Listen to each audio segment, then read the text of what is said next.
Hello everyone, welcome to machine possible IAS academy. Aspirants, ఈ video ద్వారా నేను answer writing ఎలా రాయాలి, ఈవెన్ బిగినర్స్ అవ్వచ్చు ఆర్ ఫస్ట్ అటెంప్టో సెకండ్ అటెంప్టో యూపీఎస్సీలో కానీ ఏపీపీఎస్సీలో కానీ టీఎస్పీఎస్సీలో కానీ ఇచ్చినోళ్ళు ఉండొచ్చు. సో మీరు ఆన్సర్ రైటింగ్ ఎలా రాయాలి అనేది ఈ వీడియో ద్వారా నేను తెలియజేస్తాను. సో ఇందులో ఇంగ్రీడియంట్స్ ఏంటి, ఎలా ఇంక్లూడ్ చేయాలి, ఏవి ఎక్స్క్లూడ్ చేయాలనేది ఈ వీడియో ద్వారా నేను తెలియజేస్తాను. సో ఈ ఆన్సర్ రైటింగ్లో ఎస్పెషల్లీ బిగినర్స్ అయితే మాత్రం ముందుగా ఆలోచించాల్సింది, నేను ఆన్సర్స్ రాయగలను అని నమ్మండి. First believe in your self. ఇప్పుడే నేను బిగిన్ చేశాను, లేకపోతే రీసెంట్ వరకు కూడా నేను గ్రూప్ 2 ప్రిపేర్ అయ్యి ఉన్నాను. నాకు జస్ట్ బేసిక్స్ మాత్రం ఐడియా ఉంది. నేను ఇప్పుడు ఆన్సర్ రైటింగ్ రాయగలనా? ఎక్స్‌పర్ట్స్ అంటే ఆల్రెడీ సక్సెస్ అయినోళ్ళు వాళ్ళతో పోటీ పడడం, వాళ్ళు మళ్ళీ ఇప్పుడు సక్సెస్ అయినోళ్ళు కూడా వస్తారు కదా! సో వాళ్ళు కూడా నెక్స్ట్ లెవెల్‌కి వెళ్ళాలనుకుంటారు. ఆర్ ఇంతకుముందు జస్ట్ బోర్డర్‌లో మిస్ అయినోళ్ళు, వీళ్ళందరితో నేను పోటీ పడగలనా అనంటే, యెస్, మీరు కంపీట్ అవ్వగలరు. కానీ ఏంటంటే, ఫస్ట్ మిమ్మల్ని మీరు నమ్మడం అయితే స్టార్ట్ చేయండి. నేను రాయగలననే నమ్మకం అయితే పెట్టుకోండి. సో, ఈ ఆన్సర్స్ జనరల్‌గా ఇప్పుడు మనకి ఏదైనా ఒక ఆన్సర్ ఇచ్చారనుకోండి. ఆన్సర్ ఇస్తే 200 వర్డ్స్‌లో గనక ఆన్సర్ రాయాలి అనంటే మాత్రం జనరల్‌గా మీరు స్టూడెంట్స్ కన్‌ఫ్యూజ్ అవుతూ ఉంటారు. స్టు ఎలా అంటే, సార్ ఎన్ని పేజెస్ రాయాలి? ఓకే. ఎన్ని పేజెస్ రాయాలి? జనరల్‌గా ఏంటంటే, మనకు ఆన్సర్ రైటింగ్‌లో 200 వర్డ్స్ గనకిస్తే, 200 వర్డ్స్ గనకిస్తే, ఇప్పుడు ఇదొక పేపర్ కదా! ఈ పేపర్‌లో ఫ్రంట్ అండ్ బ్యాక్ మీరు కవర్ చేస్తే సరిపోతుంది. ఇప్పుడు ఇంతకన్నా లెంథీగా అయితే రాయకండి. ఎందుకంటే మీకు టైం సరిపోదు. ఇప్పుడు 200 వర్డ్స్‌లో రాస్తే మీరు లెస్ థాన్ 10 మినిట్స్‌లో మీరు రాయాలి. అంటే లెస్ థాన్ జనరల్‌గా మీరు 7, 8 మినిట్స్‌లో మీరు కంక్లూడ్ అయ్యేలాగా ప్లాన్ జేసుకోవాలి. ఎందుకనంటే ఎప్పుడన్నా ఒక చోట స్ట్రక్ అయినా గానీ మీరు ఓవర్‌కమ్ జేయడానికి అవకాశం ఉంటుంది. ఓకే. 8 మినిట్స్ లోపు మీ ఆన్సర్ మొత్తం కంప్లీట్ అయ్యేలా చూసుకోవాలి. సో, 8 మినిట్స్‌లో మీరు రాయాలి అనంటే లెంథీగా రాసేద్దాం. ఇప్పుడు లాగా, ఇంటర్‌లో లాగా పేజెస్ గనక నింపేస్తే మీకు మార్క్స్ పడతాయి అనుకుంటే మాత్రం కాదు. ఇక్కడ రెలెవెంట్ ఇన్ఫర్మేషన్ రాయాలి. ఎగ్జామ్‌కి రెలెవెంట్ ఇన్ఫర్మేషన్ రాయాలి. ఓకే. సో, అండ్ ఇంకోటేంటంటే ఎగ్జామినర్‌ని ఇంప్రెస్ చేయాలి. ఇప్పుడు మిగతా వాళ్ళకన్నా మీకు బెటర్ ఆన్సర్ మీరు రాస్తేనే మీకు ఎక్స్‌ట్రా మార్క్ పడిద్ది. ఇప్పుడు అందరిలాగా మీకు 4, 4, 4 ఆర్ 5, 5, 5, 6, 6, 6 అలా పడిందనుకోండి. మిగతా వాళ్ళకి పడిన మార్క్సే మీకు పడినాయనుకోండి. ఎలా డిఫరెన్షియేట్ జేయొచ్చు? చేయలేరు గదా! సో, మీ ర్యాంక్ బెటర్‌గా ఉండాలి అనంటే మిగతా వాళ్ళకన్నా ఒక మార్క్ ఎక్స్‌ట్రా స్కోర్ చేయాలి. సో, ఎక్స్‌ట్రా స్కోర్ చేయాలంటే ఏంటి? ఆ షార్ట్ టైమ్‌లోనే మీరు ఎగ్జామినర్‌ని ఇంప్రెస్ చేయాలి. సో, దీంట్లో ఒక స్ట్రక్చర్ అనేది మెయింటైన్ చేయండి. ఇప్పుడు జనరల్‌గా ఇలాగే రాయాలి ఇ అనడానికి ఎటువంటి రూల్స్ అండ్ రెగ్యులేషన్స్ ఏంటూ ఏమీ లేవు. కానీ ఇంగ్రీడియెంట్స్, ఈ ఎలిమెంట్స్ మాత్రం మినిమమ్ ఎలిమెంట్స్ అయితే ఉండేలా చూసుకోవాలనమాట. ఫస్ట్ ఏంటంటే, ఒక ఆన్సర్‌ని ఒక క్వెషన్‌ని మీరు చదివినప్పుడు అసలు ఆ క్వెషన్ ఏం అడుగుతుందనేది అర్థం చేసుకోండి. ఇప్పుడు డిస్కస్ అంటుందా? ఎక్స్‌ప్లెయిన్ అంటుందా? ఓకే. క్రిటికల్లీ అనలైజ్ అంటుందా? క్రిటికల్లీ ఎవాల్యుయేట్ అంటుందా? ఓకే. సో, క్రిటికల్ ఎగ్జామ్ అంటుందా? అకౌంట్ ఫర్ అంటుందా? ఈ కీవర్డ్స్ ఏంటనేది గమనించండి. సో, ఈ కీవర్డ్స్ ఏ కీవర్డ్‌కి ఏది రాయాలనేది నేను మళ్ళీ తర్వాత వీడియోస్‌లో నేను చెప్తాను. ఎలా ఇంక్లూడ్ చేయాలి? ఏది ఎక్స్‌క్లూడ్ చేయాలి? ఏ డైమెన్షన్స్‌ని ఎక్స్‌క్లూడ్ చేయాలనేది నేను చెప్తాను. జనరల్‌గా కీవర్డ్ ఏంటనేది మీరు గమనించండి. సో, గమనించిన తర్వాత ఇప్పుడు ఒక ఆన్సర్‌కి జనరల్‌గా ఈ స్ట్రక్చర్ అనేది ఉంటది. Introduction, body and conclusion. So, introduction ఎలా ఉండాలి అనంటే, కొంతమంది నేను మన మెంటార్‌షిప్ స్టూడెంట్స్‌లో కొంతమంది ఆన్సర్స్ అబ్జర్వ్ చేసినప్పుడు ఇంట్రడక్షనే ఒక 5, 6 లైన్స్ రాస్తారు. సో, అలా రాయకండి. సో, ఇంట్రడక్షన్ ఎప్పుడూ కూడా 10-15% ఆఫ్ టోటల్ ఆన్సర్ ఉండాలి. 10-15% of total answer. So, 10-15% of total answer అనంటే, ఇప్పుడు మహా అయితే నాట్ మోర్ దాన్ 3 లైన్స్ అనమాట. ఓకే. సో, దానికన్నా ఎక్కువ మెన్షన్ ఇవ్వకండి. సో, ఈ 3 లైన్స్‌లోనే మీరేం రాయాలనేది మీ ఆలోచన ఇంప్రెస్ చేయడానికి, ఎగ్జామినర్‌ని ఇంప్రెస్ చేయడానికి మీరేం రాయాలనేది ఆ 3 లైన్స్‌లోనే మీరు ఆలోచించాలి. ఫర్ ఎగ్జాంపుల్, మీరు ఇంట్రడక్షన్ రాస్తున్నప్పుడు ఆ కాన్సెప్ట్‌ని ఇంట్రడ్యూస్ చేస్తున్నట్టుండాలి. ఆ కాన్సెప్ట్‌ని ఇంట్రడ్యూస్ చేస్తున్నట్టు, ఫర్ ఎగ్జాంపుల్, ప్రతిదానికి డెఫినిషన్స్ రాయాల్సిన అవసరం లేదు. కానీ ఏదన్నా ఒక రిలవెంట్ డేటా తీసుకొని డేటాతో మీరు సో అండ్ సో టైంలో ఇలా జరిగింది. లేకపోతే ఇప్పుడు ఇండియన్ ఎకనామిక్ గ్రోత్ గురించి మాట్లాడుతున్నాం అనుకోండి. ఐఎంఎఫ్ రీసెంట్‌గా ఎటువంటి స్టాటిస్టిక్స్ ఇచ్చింది. సో, అలా మీరు క్వెషన్‌ని బిగిన్ చేయొచ్చు. ఆర్ ఒక కొటేషన్‌తో మీరు బిగిన్ చేయొచ్చు. Okay. So, depending upon the question బట్టి మనం ఎలా రాయాలనేది ఇంట్రడక్షన్ అనేది డిసైడ్ అవుతుంది. మన మెంటార్‌షిప్‌లో భాగంగా నేను చెప్తూ ఉంటాను. ఏ క్వెషన్‌కి ఎలా మీరు ఇంట్రొడ్యూస్ చేస్తే బావుంటదని చెప్పేసేసి. Okay. So, not more than 3 lines అయితే మీరు రాయడం అయితే చేయాలి. తర్వాత బాడీ ఎలా ఉండాలి అనంటే, ఈ బాడీలో అన్ని dimensions of the question cover చేయాలి. అన్ని డైమెన్షన్స్. ఇప్పుడు క్వెషన్ మనం చదివిన తర్వాత for example discuss the need for simultaneous elections in India అని సింపుల్‌గా క్వెషన్ ఇచ్చారనుకోండి. ఈ సైమల్టేనియస్ ఎలక్షన్స్ నెసెసిటీ ఏంటి? ఇప్పుడున్న లోపాలేంటి? ఓకే. ఇప్పుడున్న సిట్యుయేషన్‌లో నీడ్ అని అడుగుతున్నారు కదా! ఇప్పుడున్న స్ట్రక్చర్‌లో ఈ ఎలక్షన్ స్ట్రక్చర్‌లో ఉన్న డెఫిషియన్సీస్ ఏంటి? దీనివల్ల ఎటువంటి నష్టాలు మనం చూస్తున్నాము? ఈ సైమల్టేనియస్ ఎలక్షన్స్ వల్ల ఎటువంటి అడ్వాంటేజెస్ ఉంటాయి? అనేది కూడా చెప్తూ, ఈ సైమల్టేనియస్ ఎలక్షన్స్ దగ్గర మనం కొంత కాషన్ కూడా ఇవ్వాలి. అంటే కంప్లీట్‌గా సైమల్టేనియస్ ఎలక్షన్సే బావుంటది. సైమల్టేనియస్ ఎలక్షన్సే బెటర్‌గా ఉంటాయి. ఇప్పుడున్న ఎలక్షన్స్ బాగోట్లేదనని ఆ వ్యూ పాయింట్ మాత్రమే కాకుండా, అలా అలా కంప్లీట్‌గా ఎక్స్‌ట్రీమ్ వ్యూ పాయింట్ తీసుకోకూడదు. సో, మీరేం చేయాలి అనంటే, ఇప్పుడున్న స్ట్రక్చర్‌లో ఉన్న లోపాలేంటి? సైమల్టేనియస్ ఎలక్షన్స్ వల్ల ఏ విధంగా గవర్నెన్స్ ఇంప్రూవ్ అయ్యే అవకాశం ఉంటుంది? మనం ఏ విధంగా మీరు ఆహ్, ఆదా డబ్బులు కూడా ఆదా అయ్యే అవకాశం ఉంటుంది? ఏ విధంగా టైం కూడా ఆదా అయ్యే అవకాశం ఉంటుంది? ఎవరికి ఏ విధంగా బెనిఫిట్స్ ఉండే అవకాశం ఉంటది? అనేది మీరు ఇది రాయొచ్చు. నెక్స్ట్ దీంట్లో ఉన్న ఎగ్జాంపుల్స్ ప్రపంచ దేశాల్లో ఈ సైమల్టేనియస్ ఎలక్షన్స్ ఎక్కడెక్కడ ఏం జరుగుతుందనేది ఎగ్జాంపుల్స్ రాయొచ్చు. ఓకే. సో, ఎక్కడెక్కడ ఏమున్నాయి కొన్ని ఉదాహరణలు ఇవ్వచ్చు. సో, ఇదొకటి. నెక్స్ట్ ఇంకోటేంటంటే ఈ సైమల్టేనియస్ ఎలక్షన్స్ ఎందుకు చాలా కేర్‌ఫుల్‌గా ఇప్పుడు ఎందుకంటే ఇది ఫెడరల్ స్ట్రక్చర్ మొత్తాన్ని ఆల్టర్ చేస్తుంది కాబట్టి ఎస్పెషల్లీ సైమల్టేనియస్ ఎలక్షన్స్‌లో ఆహ్, కేంద్ర పార్టీలు అంటే ఈ కేంద్రంలో ఉన్న పార్టీలు ఎస్పెషల్లీ అవి ఎక్కువ డామినేట్ చేసే అవకాశం ఉంటుంది. నేషనల్ పార్టీలు ఎక్కువ డామినేట్ చేసే అవకాశం ఉండదు. వాళ్ళకి ఎక్కువ అవకాశం ఉండే అవకాశం ఉంటది కాబట్టి కొంత కాషన్ గూడా రాయాలనమాట. అంటే pros and cons of the simultaneous elections కూడా ఇక్కడ రాసి, మీరు ఫైనల్‌గా కంక్లూజన్‌లో ఏంటంటే ఎక్స్‌ట్రీమ్‌గా తీసుకోకుండా, అంటే పూర్తిగా సైమల్టేనియస్ ఎలక్షన్సే ఉండాలి అనే ఎక్స్‌ట్రీమ్‌గా మీరు వెళ్ళకుండా పూర్తిగా వ్యతిరేకిస్తూ అలా చేయకుండా, మీరేం జేయొచ్చు అనంటే, అక్కడ ఒక బ్యాలెన్స్‌డ్‌గా ఒక కంక్లూజన్ గూడా చాలామంది ఏం జేస్తారంటే, కంక్లూజన్ గూడా జస్ట్ ఒక లైన్ కొంతమందయితే నేను కొంతమంది స్టూడెంట్స్‌ని చూస్తూ ఉంటాను.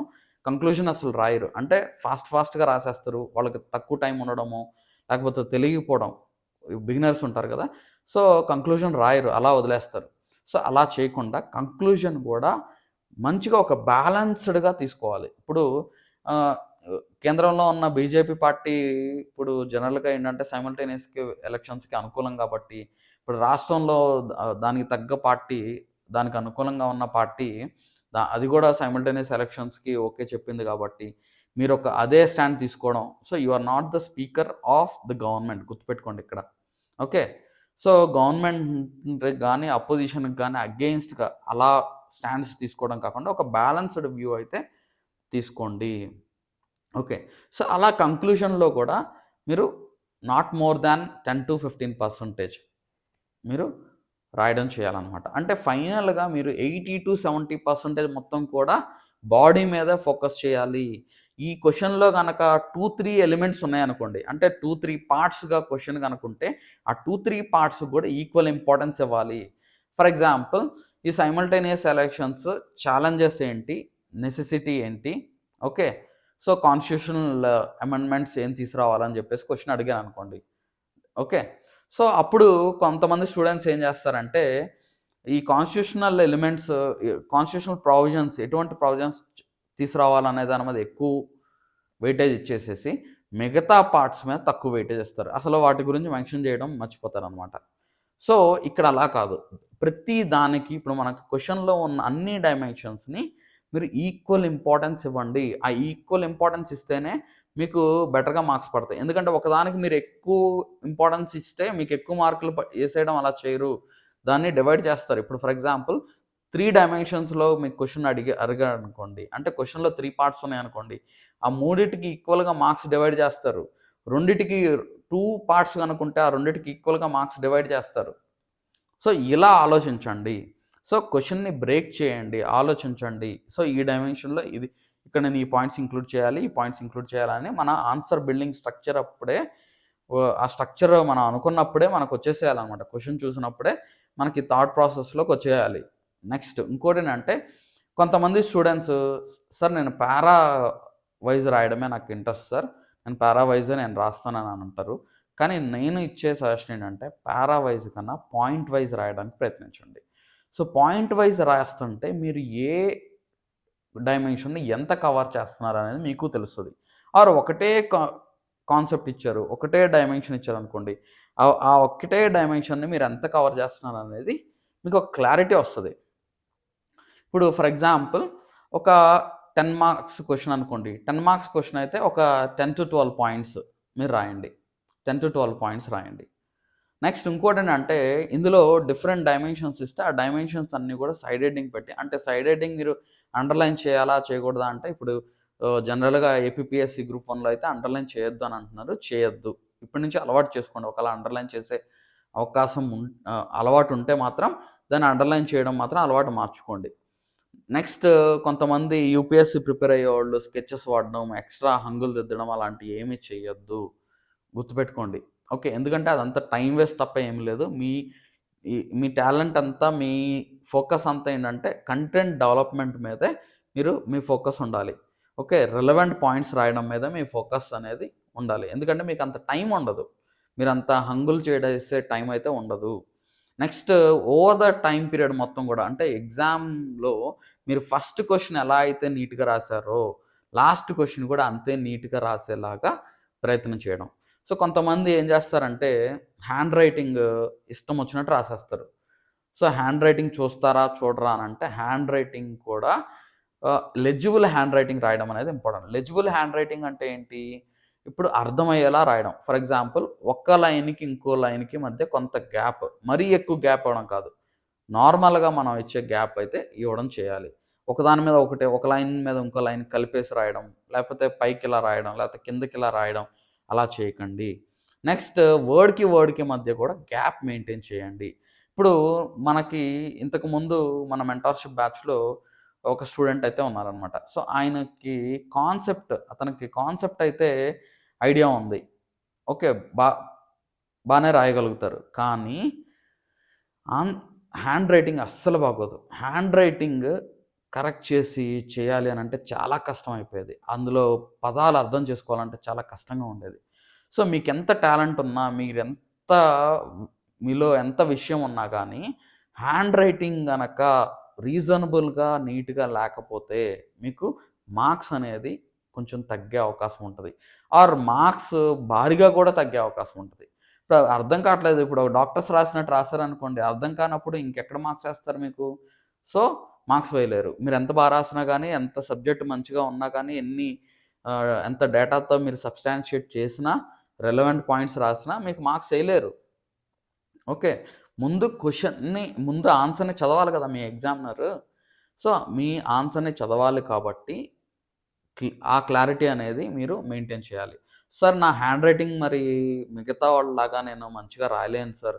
నా హ్యాండ్ రైటింగ్ అంత బాగుండదు సార్ అనంటే ఇప్పటి నుంచే మీరేం చేయాలంటే మీ హ్యాండ్ రైటింగ్ ఇంప్రూవ్ చేసుకోవడానికి ప్రయత్నించండి. సో, దానికి డబుల్ రూల్ బుక్ తీసుకొని కొంచెం అక్షరాలు రౌండ్‌గా గుండ్రంగా రాయడం అయితే ప్రయత్నం చేయండి. సో, ఇదొక ఇంపార్టెంట్ పాయింట్ అనమాట. దీనివల్ల మీకొక 0.5 మార్క్సో, 1 మార్కో ఎక్స్‌ట్రా పడినా గానీ, మీకు పడే ఛాన్స్ ఉంటది. మీ మీద మంచి ఇంప్రెషన్ ఉండే అవకాశం ఉంటది. ఫస్ట్ నుంచి లాస్ట్ వరకు ఒకటే హ్యాండ్ రైటింగ్ మెయింటైన్ చేయగలిగితే. నెక్స్ట్ ఇంకోటేంటంటే కొంతమంది ఏం చేస్తారంటే, స్టార్టింగ్‌లో మంచిగా రాస్తారు. నీట్‌గా రాస్తారు. కానీ ఎండింగ్‌కొచ్చేసరికి అసల ఆహ్, చాలా ఫాస్ట్‌గా రాసేస్తారు. అలాంటివి చేయకండి.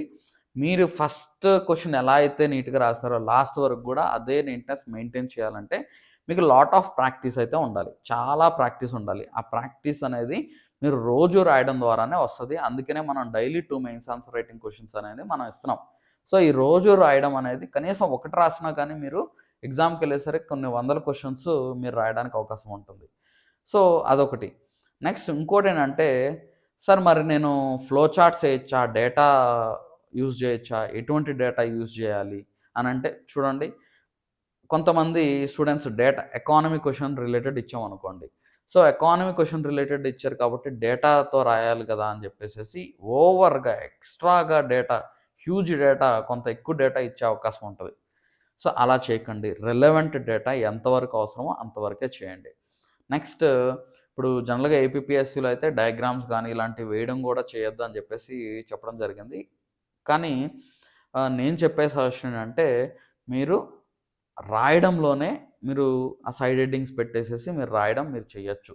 ఇప్పుడు జనరల్‌గా ఏంటంటే ఆహ్, సార్ సైడ్ హెడ్డింగ్స్ పెట్టాలా లేదా అనేది గూడా ఒక డౌట్ ఉంటది. సైడ్ హెడ్డింగ్స్ పెట్టి రాస్తే మీ ఎగ్జామినర్‌కి కూడా ఈ డైమెన్షన్స్ అన్నీ కవర్ చేశాడని నాకు క్లారిటీ వస్తది.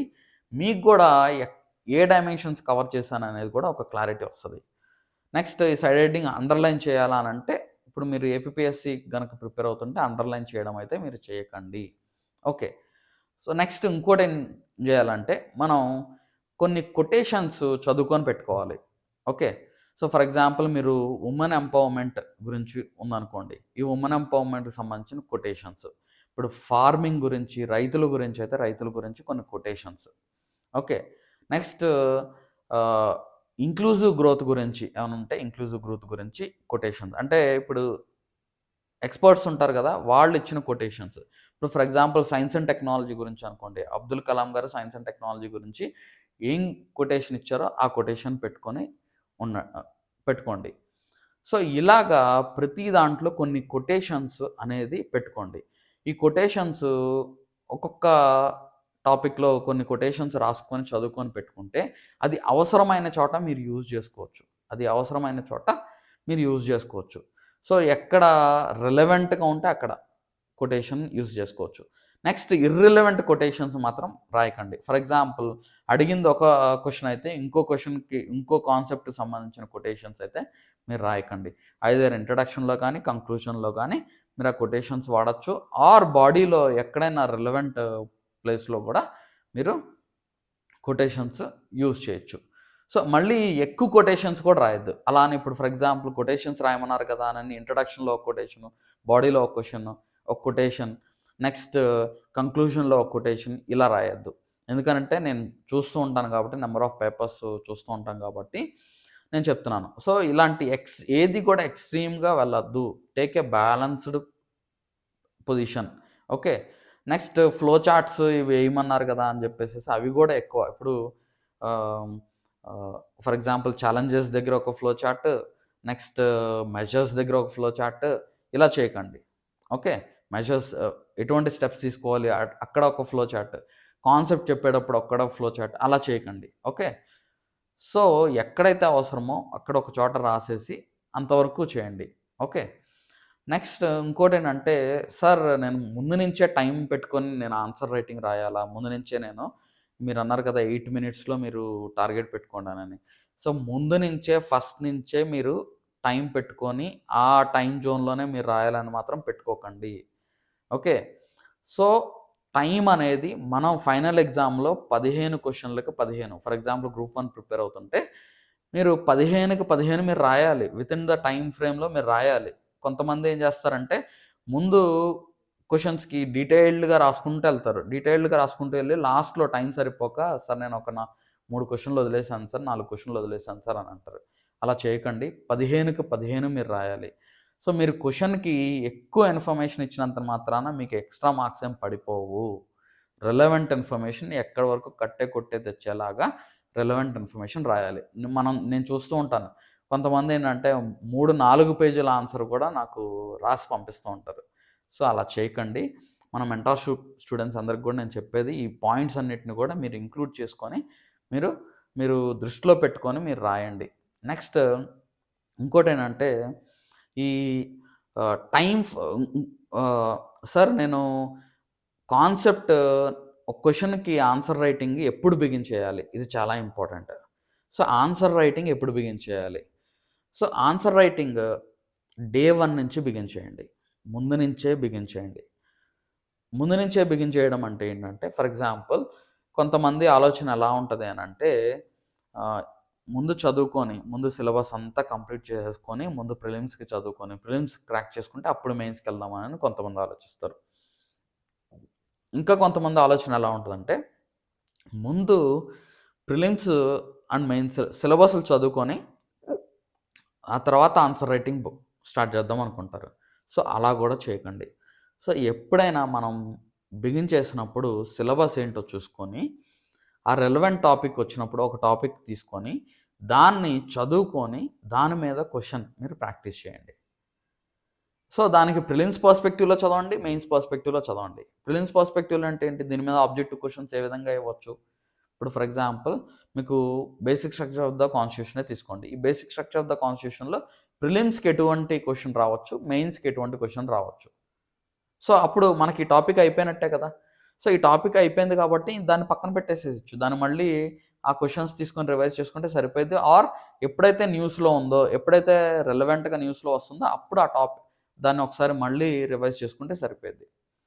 అంతేగాని ఇప్పుడు ప్రిలిమ్స్‌కి చదువుకుందాం, లేకపోతే ముందు సిలబస్ అంతా అవ్వచేసుకుందాం, దీనికి నోట్స్ అంతా గ్యాదర్ చేసుకుందాం, ముందు నోట్స్‌లు రాసుకుందాం, తర్వాత ఆన్సర్ రైటింగ్ రాస్తాను అనంటే మీరు ఈ సిలబస్ కంప్లీట్ చేయలేరు.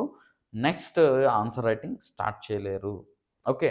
ముందు నుంచే ఆన్సర్ రైటింగ్ అనేది మొదలెట్టండి. ప్రతిరోజు మీరు కనీసం 1 లేకపోతే 2 క్వెషన్‌లన్నా మీరు ఆన్సర్ రైటింగ్ అయితే రాయండి.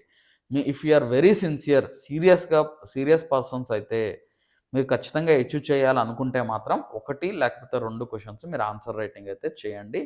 మన మిషన్ పాసిబుల్ ఐఏఎస్ అకాడమీలో ఆల్రెడీ డైలీ 2 క్వెషన్స్ మీకు ఆన్సర్ రైటింగ్ ప్రాక్టీస్‌కైతే ఇవ్వడం జరుగుతుంది.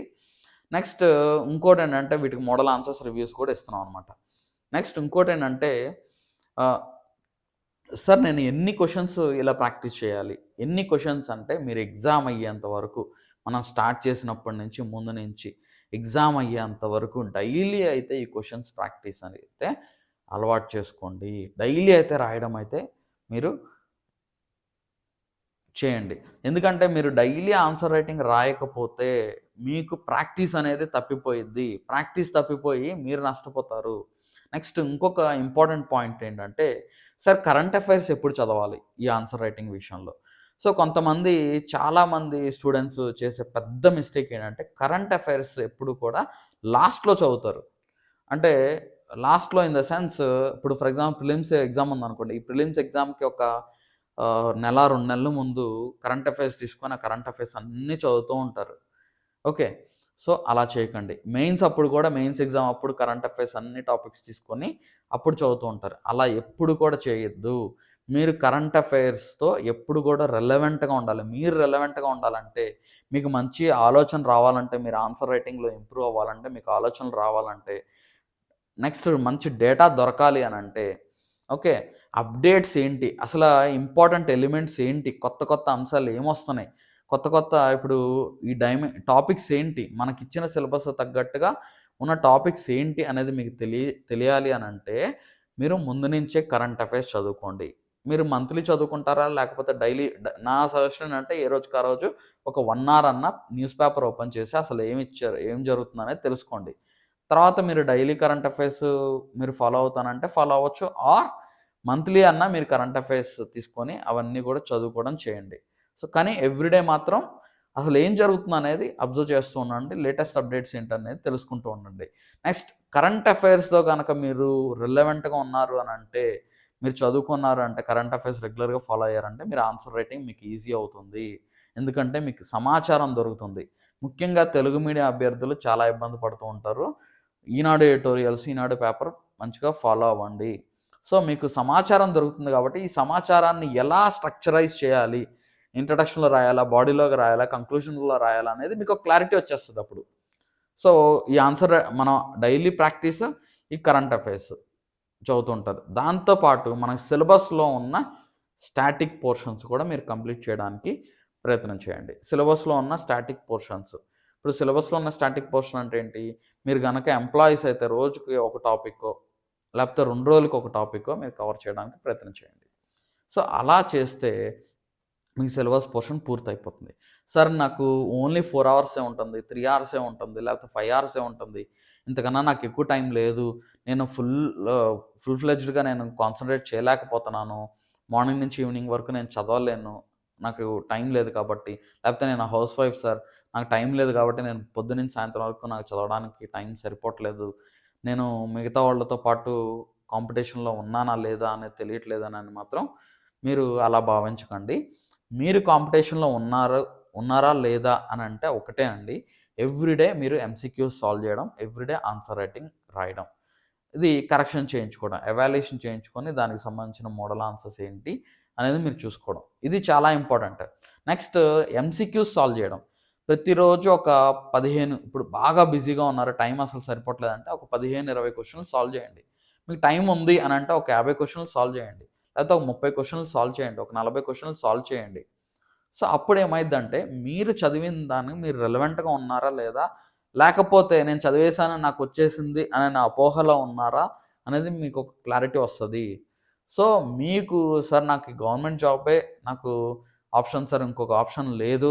నేను ఖచ్చితంగా ఇప్పుడున్న దాంట్లో నేను అచీవ్ చేయాలి. నెక్స్ట్ ఇయర్ జాబ్ క్యాలెండర్‌లో నేను ఖచ్చితంగా సాధించాలి అంటే మాత్రం మీరు ఇప్పటి నుంచే చదవడం, ఇప్పటి నుంచే ప్రాక్టీస్ చేయడం అయితే చేయండి. ఓకే. సో, అన్నిటికన్నా మెయిన్ ఏంటంటే నేను చేయగలను, నేను సాధించగలను అన్న నమ్మకం అయితే మీలో ఆ కాన్ఫిడెన్స్ అయితే బిల్డ్ చేసుకోండి. ఆహ్, ఆ కాన్ఫిడెన్స్ రోజు ఎలా బిల్డ్ అవుతది?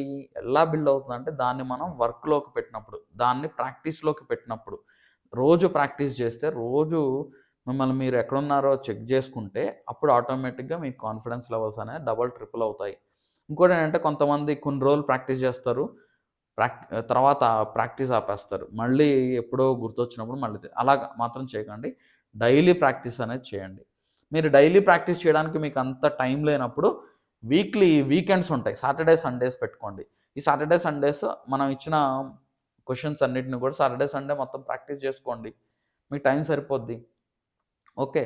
సో, ఉన్న టైంని యుటిలైజ్ జేసుకోండి. ఓకే.